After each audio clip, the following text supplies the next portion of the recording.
Willie, it is a pleasure to have you back in Bruckman Studios for our next taping of Grandma's Cookie Jar. There's been a lot that's gone on since the last time we did one of these. Yes. But I want to start off. So last night, you invited me and Sarah to this wonderful celebration of Willie becoming the president of the American Medical Association starting this year, starting July 1st, is it? June 9th. Yeah. June 9th. So, and then just kind of you sharing your vision. And that night was just, it was so special because it wasn't this like over the top celebration, but it was people that surround you, that love you, that is an accumulation of friends. And it was this great collaboration, it felt like. There was just a really fantastic energy in the room. And, you know, and then you gave a couple of just really short stories, but reminiscent a bit of Grandma's Cookie Jar. Yeah. You brought up your grandmother and you brought up your two aunts and, you know, kind of how your life was set down a path from the age of 8 years old. Yeah. You didn't have a choice. No. And then reinforced from your grandfather. Yeah. And it was just so touching. And it reminded me of these powerful stories of our grandparents and our parents and all the people that basically put us on a track.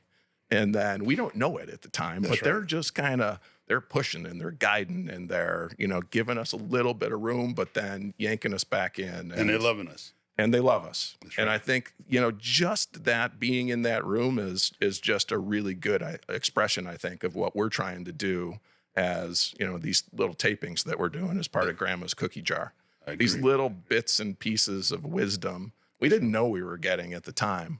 But, man, they come back with all kinds of compound interest later on in life. So I love that, compound interest. Just wanted to celebrate you a little bit. Thank you. And then one other thing that's happened in Willie's life since the last time we were sitting in these chairs is that Buffalo, we recognize a few people that do outstanding stuff in the community. So Buffalo Business First, you know, number 36 out of all the citizens in Western New York in regards to people making a difference. So congratulations, brother. Well, thank you. I don't know how to own that one because there's a lot of people out there doing a lot of great stuff, but they decided to do that, so I'll take it. But you know, it's great. Trying to make a difference. That's the whole model. So you ready?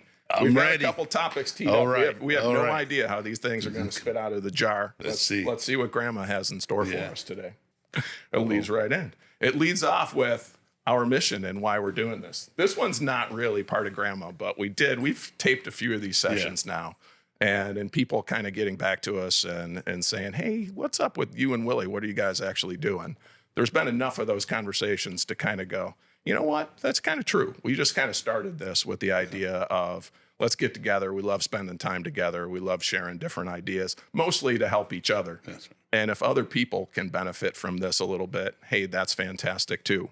But today we'll tie you out to what is this thing that ultimately is in the back of our head. And I'll lead in with this one, and it's a concept. I'll show this one for the camera. But most of the stories that we're trying to tell are trying to tie out into a theme that we're calling life billionaire. We ourselves want to live an exceptionally rich life in all the areas that matter. Money is one of these little components, but it's not everything. And often we get lost in that just rat race of, I got to have more, I got to have more, I got to have more. And I think the concept of life billionaire it's broader than that. And we cannot pay attention to these other really critical things in our lives to live this really rich, abundant life. Part B of that, Willie has kind of contributed, which is once we kind of build this really rich life for ourselves, we would love to hand that off to the next generation. And that's kind of in that transition from myself to next generation family, more of a dynasty type of idea. So life billionaire becoming just continuing down through your family and ultimately becoming a life dynasty. That's kind of the theory of what we want to talk about today. So Willie, you want to go into a couple of things that as we think about pieces of this puzzle that are bigger than money, or maybe not bigger than money, but how you think about kind of the playing field for this. So they all come together, right? So as a physician, you see poor people, people without resources, and you see people with a lot of financial resources. But I'm going to tell you that when they're sick, they're the same, right? This person with a whole lot of money, I've seen many of them, they will give that away just for another day of health, an opportunity to do stuff that they did in the past. So it has to be greater than that, right? So you say, well, what really is it? Like, just think about it for a second. What makes us whole? Like, what makes us a citizen that lives in abundance, right? Because we all want to live in abundance. And we were taught that abundance is having the biggest house on the block, the best cars, the whatever. No, but abundance is being loved, is having a spiritual being that connects with the world, right? I mean, just think about it. It's having a mental state that makes you that makes you see things and understand other human beings, or an emotional state where you're not rocking and rolling. One day yesterday someone did something and I went like, boom. I got so pissed off so fast. And the person observing it said that, like, dude, you went to 0 to 1,000 in a second. And but then she counts it to sort of being justified. And I couldn't get past it. I was like, dude, what is wrong with you that you got that mad? Right. I know you're frustrated, but you should have been able to control yourself, right? So that means I'm not living a life billionaire, right? Right? Because emotionally, there's something going on deep down inside that I better be dealing with. If not, that's going to continue to happen when you step on my corn, right? Right. So that's sort of it. So you got emotional, you got spiritual, you got mentally, physically, right? Being able to move, to interact. You got grandchildren, being able to run with them and play with them and have an abundant life, right? That is hard. You're looking at me going, dude, you got a big back belly there. What the hell, right? But I do exercise every day, right? And I love that, right? So that piece, right? So then we said the financial piece, right? So these are things that if you do that, and there's a biblical thing, you talk about, then you live forever. Yeah. Right? Because again, you're sharing that with others, because once you have it, as my mother used to say, what you receive with the left, you give with the right, right? I mean, and it's just right. You get it, you get to hold on to it long enough for you that it flows through you out of your right hand, right? And my wife talks about that, which I believe you kind of marry your mother when you marry your wife. But that's a whole nother story. Right? But it's correct. Yeah, that's sort of what I think about.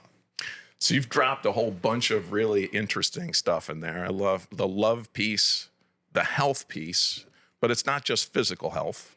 But if we don't have our physical health, that's the one thing that everybody wants. Doesn't matter if you're a true billionaire or just anybody else, anybody. If you don't have your health, that number one thing, I want my health back. Yeah. And you get to see that over and over and over again in the work that you do every day. So it is an equalizing factor. We don't necessarily spend a lot of our precious time and talent and treasures focused on maintaining those things. But I love where you went with the dimensions of health. So we've got our physical. We all recognize that. We've heard a lot about mental lately, maybe a little bit about emotional, and almost nothing wrapped around that idea of spiritual health. And I love going there because I think for me, just those different things, and especially we're filming this. It just happens to be a Holy Week. It's Easter week. So there's a lot of things that kind of come together with those teachings. But in regards to maybe there is, something that's bigger than us. And I would like to contribute that as one of those life billionaire factors that you mentioned. A lot of those things that we strive for: the bigger house, the bigger car, the bigger, and kind of go, that's interesting. Why do we strive for those things? It's for other people. That's right. Other people to look at us and go, man, I wish I was like that person. But then how many people do you know that are kind of like that are living in those, beautiful houses, that are driving those really fast cars that may not be quite as healthy as what they think. Or when you get right down to it, man, they just aren't all of that. They're just not that happy. They are not living this, really rich life. That's right. They're rich, not life. Life. They got one piece of it. To that extent, right. kind of selling your soul a little bit, which ties in that spiritual aspect of things. So, man, I love that piece. And I would like to throw in, and just kind of, going in those different dimensions of our health. One other really a contributing factor for that is sleep. A lot of the people that, that I get to work with, and they are consumed with the work, consumed with something, consumed a singular focus, not really paying attention to some of these other dimensions, and sleep ends up being this really important thing. I don't know if Grandma might drop one of those things into our cookie jar at some point in time about, but sleep and getting good sleep and how important that is. So I'd like to contribute that.